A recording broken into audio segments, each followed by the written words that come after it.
Fun. There was a moment that was terrifying, but now looking back on it, sort of fun.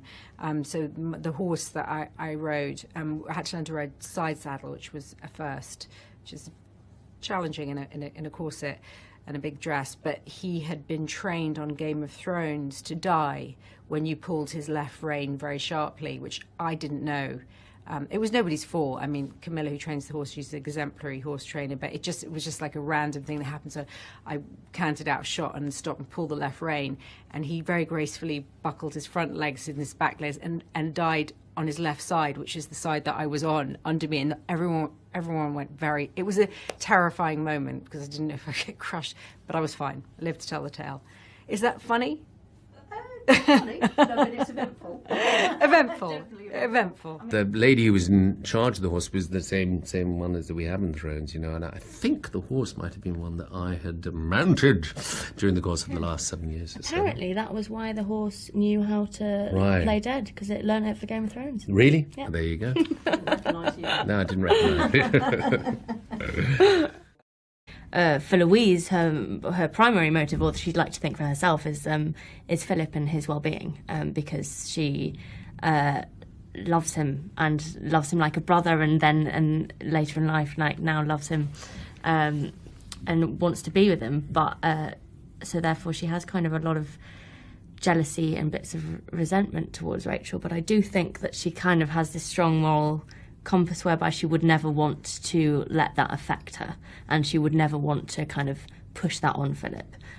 The thing is that the character Rachel plays, called Rachel, my cousin Rachel, is just very transforming. She's very transforming of atmospheres and affects people. And so in a way, I think you're right that everyone's ground shifts. And there's this line which I'd sort of forgotten about. You made me think about it, where I say at one point, very disturbed by his behaviour, I say, "Have you thought of? Have you proposed to her? Have you thought of marrying?" And he very quickly says, "No, have you?"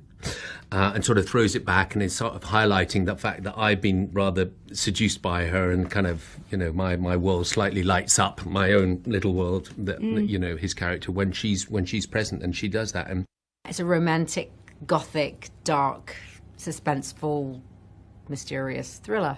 That's a lot of adjectives, but I think it can handle that description. I'll stand by that.